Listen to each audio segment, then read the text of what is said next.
প্রত্যয় বাতিলের দাবিতে সারা দেশের পাবলিক বিশ্ববিদ্যালয়ে চলছে শিক্ষক কর্মকর্তা কর্মচারীদের ধর্মঘট। চলছে টানা ধর্মঘট, বন্ধ রয়েছে ক্লাস ও পরীক্ষা। এই মুহূর্তে এ বিষয়ে বিস্তারিত জানাতে ঢাকা বিশ্ববিদ্যালয়ের কলা ভবন থেকে যুক্ত হচ্ছেন সহকর্মী জাহিদ হাসান। চলে যাচ্ছি তার কাছে।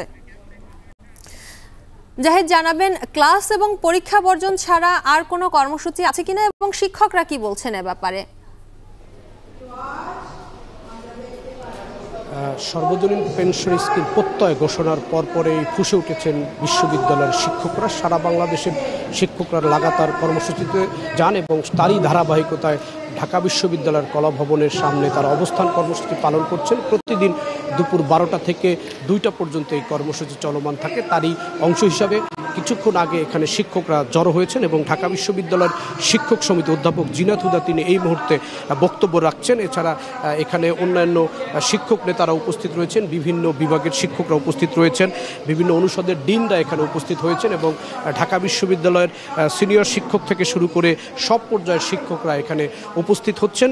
তাদের মূল দাবি হচ্ছে যে সরকারের অর্থ বিভাগ অর্থাৎ অর্থ মন্ত্রণালয় যে প্রত্যয় স্কিম ঘোষণা করেছে পেনশন স্কিম, এটি বৈষম্যমূলক এবং এই স্কিমের যদি বাস্তবায়ন হয় সেটির দ্বারা শিক্ষকরা আর্থিকভাবে ক্ষতিগ্রস্ত হবে এবং তাদের যেই পুরো চাকরির যে পুরো যেই টাইমলাইন যে ক্যারিয়ার, সেই ক্যারিয়ারে বড় ধরনের একটি নেতিবাচক প্রভাব পড়বে এই পেনশন স্কিম বাস্তবায়ন হলে। এ কারণে তারা মনে করছেন যে শিক্ষার্থীদের এবং শিক্ষক এবং উচ্চশিক্ষা এবং বিশ্ববিদ্যালয়গুলোর মান ধরে রাখার জন্য এবং বিশ্ববিদ্যালয়ের শিক্ষার মান ঠিক রাখার জন্য হলেও এই পেনশন স্কিম যে প্রত্যয়, যেটি ইতিমধ্যেই প্রজ্ঞাপন দেওয়া হয়েছে, সেটি বাতিল করতে হবে এবং এই পেনশন স্কিম বাতিল না করা পর্যন্ত তারা তাদের এই শান্তিপূর্ণ অবস্থান কর্মসূচি লাগাতার ধর্মঘট এটি তারা চালিয়ে যাবেন এবং তারা এর মধ্যেও সরকারের সাথে যোগাযোগ করার চেষ্টা করছেন। সরকারকেও তারা তাদের যেই দাবি দেওয়া, তাদের যেই যৌক্তিক যেই তথ্য উপাত্তগুলো রয়েছে সেগুলো তারা বিভিন্ন মাধ্যমে সরকারকে দেওয়ার চেষ্টা করছেন।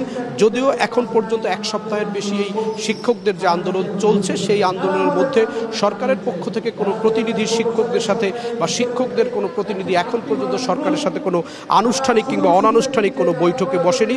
এই কারণে শিক্ষকদের আন্দোলন চলমান রয়েছে। শিক্ষকদের পাশাপাশি বিশ্ববিদ্যালয়ের কর্মকর্তা কর্মচারীদের যেই সংগঠনগুলো রয়েছে তারাও জোটগতভাবে এই আন্দোলন করছেন এবং সকালেই ঢাকা বিশ্ববিদ্যালয়ের বিভিন্ন সড়কে কর্মকর্তা কর্মচারীরা তাদের এই যে দাবি, এই দাবিতে একাত্মতা প্রকাশ করে এবং তাদের দাবিও এই প্রত্যয় স্কিম বাতিল, সেটির জন্য তারা এখানে বিক্ষোভ মিছিল করেছেন, প্রতিবাদী মিছিল করেছেন এবং এই প্রত্যয় স্কিম বাতিলের জন্যই মূলত শিক্ষকদের এই লাগাতার কর্মসূচি এবং শিক্ষকরা যেটি শিক্ষক নেতারা যা বলার চেষ্টা করছেন পুরো আন্দোলনের মধ্যেই যে এই প্রত্যয় স্কিম এটি বৈষম্যমূলক, এটি উচ্চশিক্ষার জন্য একটি বড় ধরনের প্রতিবন্ধকতা তৈরি করবে। এক্ষেত্রে এটি বাতিল করতে হবে, বাতিল না হওয়া পর্যন্ত তারা তাদের আন্দোলন চালিয়ে যাবে। এই হচ্ছে অবস্থা।